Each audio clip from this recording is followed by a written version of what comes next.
All right, what's up, everybody? Hopefully, dang, it's Wednesday already, man. Those holidays really throw everything off, man. NFL is coming quick. I am psyched for Sunday, man. Like, I cannot wait. We got NBA basketball in the meantime to talk about, but Sunday's coming quick. Sunday's coming real quick. I can't believe there's going to be Sunday NFL football all day, MLB full slate, and NBA playoffs. Like, that's crazy. Just to reiterate to everybody, guys, like once the NFL comes, though, like I know you play baseball on Sundays, then, like, but we don't cover NBA and MLB once the NFL is around. Just to get that one out there. NFL's king still for everything, and that's going to be here shortly. So we take the days off from NBA and MLB on those days. I have to imagine that the DK lobby and those other sports will be pretty dry on NFL Sunday. Definitely, I agree with you on that one, guys. So we covered the NBA overlay video yesterday. We will do it again today. I know Lamont and trying to think of the other guy who always asking for him. So we'll get you on the overlay videos today. We'll be talking about NBA. I know live scoring had some issues last night. So once again, they refunded due to some matchups being taken off the board, money to people's accounts, which goes to speak to the top-notch customer service that they have at overlay. I know, DK actually did a good job of it this most recent time around, but when there's been funky things in the past, one of the complaints that the big sites often get is that they don't take care of their customers. Well, Overlay does a fantastic job with their customer service and making sure people are getting taken care of, and we have to commend them for what they're doing over there. They do an awesome job, so you can't beat it. It's the best in the industry. All right. That being said, guys, let's talk about what we were doing for DraftKings today.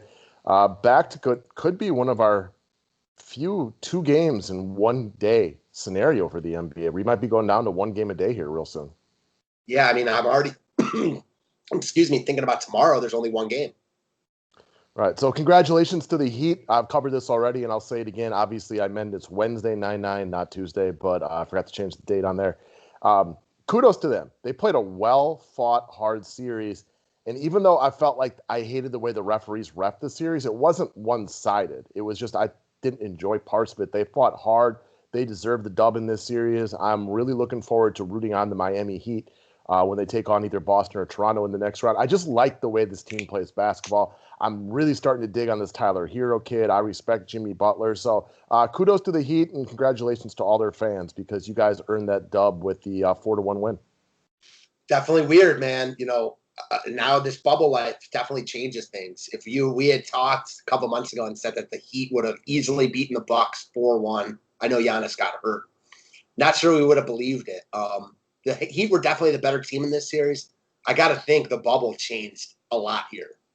Yeah, I think the Heat are a team made for the bubble in a lot of ways, right? Because it's all business, it's all hard work first. Jimmy Butler, he was quoted as saying, "Well, people can have their families here. This is a business trip for me." And I just like the dog in Jimmy Butler, and it really seems to be a perfect spot for him and the culture that they developed in Miami. So, congratulations to them. Mm-hmm. All right, guys. Before we hop into today's picks, I just want to reiterate the NFL only package will continue to be 20% off. 20% off up until Friday. What you get for it is you get all regular season and playoffs from us. We do an actual write-up for the main slate and the prime time every single week. We do videos along with them too. And then we do members-only lineup construction videos for the showdowns on Monday and Thursday.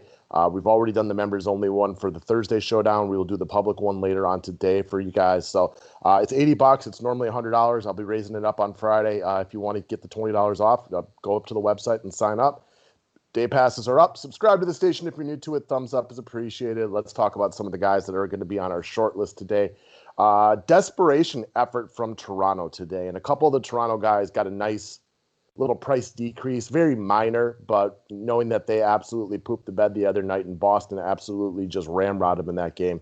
Van Vliet's down to only 7,500. So I think we talked this one over last night. We both expect Toronto's best effort, right? They don't want to be eliminated as defending champs, so you're going to get everything they got today. Their main pieces should play a ton of minutes.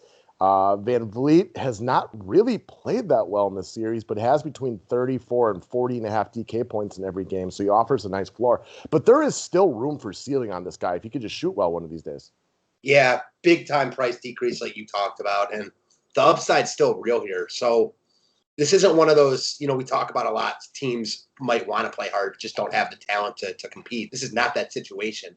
Toronto and Boston are very similar. There's a reason this series is 3-2. Not going to be surprised in the least if this series goes 7. Toronto's going to need to play well tonight, though. Mainly their two guards. We talked about Siakam a bunch on the members-only video.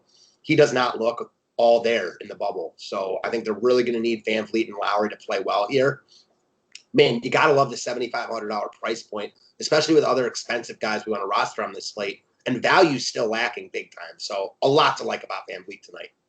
That being said, we do have one guy from the same game and the same team who could potentially offer you a little bit of value tonight, and that is Norman Powell of the Toronto Raptors. So I didn't even know this, but you had told me last night, Coach Nurse had already mentioned wanting to get Norman Powell a little bit more run, and he saw a significant minute uptick last game. Now, part of that was due to the fact that Toronto was playing poorly, and they were looking for a spark. And then they pulled all their starters, within the fourth quarter at some point. So he did see a couple extra minutes that way. But I think the key here for me today is Ibaka. I don't expect him to play. He was seen in a walking boot. That is not a good sign for his availability today, which means that on a night of short rotations, I think there's a good chance they go small a little bit. You could see Siakam maybe playing some 5 when Gasol isn't in there. And I think Norman Powell sees a real good run today. He played well last game, one of the few Raptors who actually had a decent game. He's sub 4K, and this is a guy who averaged 25 DK points on the season. And he's seen a little bit less of a run in this series, but you can see some small ball here today, and their rotation I expect to be shallow. And I expect Powell to have a real nice run of minutes today. Yeah, under 4K is what sold me. So definitely a little bit risky because he hasn't gotten a big run in this series. But again, Nick Nurse said a couple games ago he wants to get him more run. He's a nice piece, I think, that they can take advantage of in this series, especially if Ibaka is out. Very, very affordable. Worth taking a shot on, especially if you're trying to stud up multiple times. Yeah, and especially if Ibaka is out. I fully expect Ibaka not to play, but my love for Powell definitely increases if Serge isn't in there. And I know they're not the same size, but Toronto is not running 10 deep today. It's not like they're going to all of a sudden play Chris Boucher 30 minutes or anything like that. Agreed. All right, next up. So I wanted to talk over Michael Porter Jr. again today. Brought him up the other day, talked about how in a 2-game slate, it's hard to find low-owned guys with potential upside.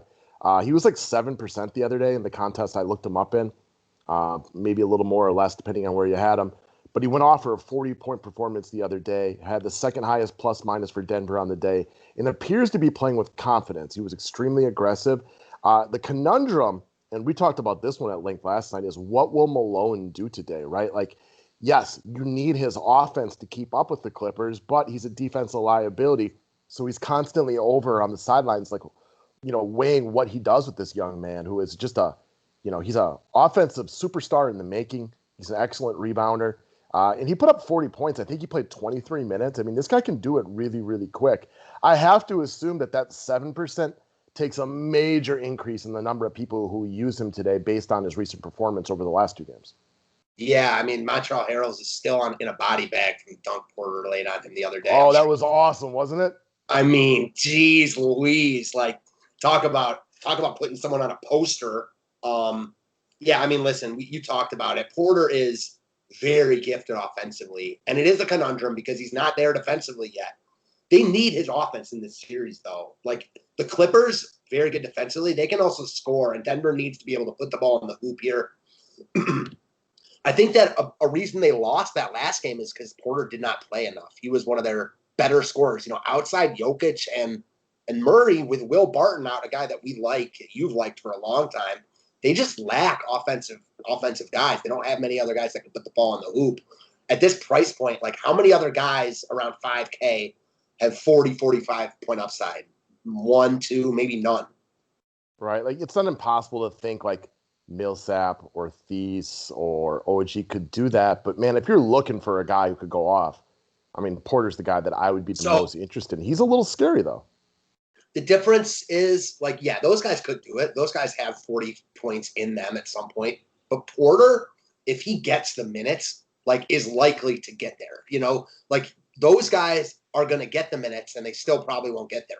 Porter, the minutes are a question, but if he gets the minutes, he's going to be the highest scorer in this price range. And I know Michael Porter Jr. is not watching this, but if he was, young man, get in the gym this winter, learn to play some better defense because you could be a superstar in this league. But it's hard to get your coach's complete buy-in when you're a defensive liability. You think about guys like Enes Kanter when they come in And you're just like, man, nobody can stop this guy. He rebounds, he scores. But at the end of the day, when the opposing team just picks on you and picks on you and picks on you, you can be a detriment to your team. So work with your coaches because you could be a star in this league. Mm-hmm. All right, let's keep moving on down the list, guys. Last guy up, Marcus Morris Sr. of the Clippers. He's another guy, big price drop, plays big minutes. And while the small forward, power forward, kind of like this section of guys, give or take about $1,000 is loaded as any position that there is out there as far as like chances or guys you could play. Morris is somebody I feel comfortable with. One, the price drop and the fact that he's a little less expensive than the other guys is nice because you could really use the money on a slate like this. He plays big minutes, and he's another guy. Like some of his bad games in the bubble have logical explanations to him. Like Paul George actually had a really good game, or he was ejected and so things. So he's a guy I feel pretty good to get you 20 points, and there's upside there if he hits his three-pointers. Yeah, so again, we're trying to bring up a lot of these value plays because this slate, even a lot more than last night, it just lacks. There is no Rondo at 3,900 you can just lock in. There is no DiVincenzo at 3,500 to lock in. I mean, those are really nice cogs that we could use last night. That's not here, so you got to kind of look outside the box a little bit. Morris is much more solid than spectacular. Listen, he's not going to win you any GPPs tonight, but he's a solid filler piece. Now he's got the price drop under 5K. He plays huge minutes, as you said, and I expect this game to be close. Doesn't really matter with him, but still like it more. I expect this game to be a good one. Right, and if the game's not close, there's a good chance it's somebody like him who hit their three-pointers, which they weren't really expecting, which is why there's a little bit of a, what's the word I'm looking for? I'm a little lacking on words today, which is unusual. There's a discrepancy in the points due to him hitting his three-pointers, which isn't something they always count on. Like, you kind of know Kawhi gets his, and George, even though it's up and down, he finds a way to get his points. But when Morris starts hitting shots, that's when the Clippers tend to roll. Mm-hmm. All right, guys, that's what we got for today. Appreciate y'all clicking the thumbs up button. Subscribe to the channel if you are new to it, and we'll talk to you about some baseball and some football today. Thanks, guys.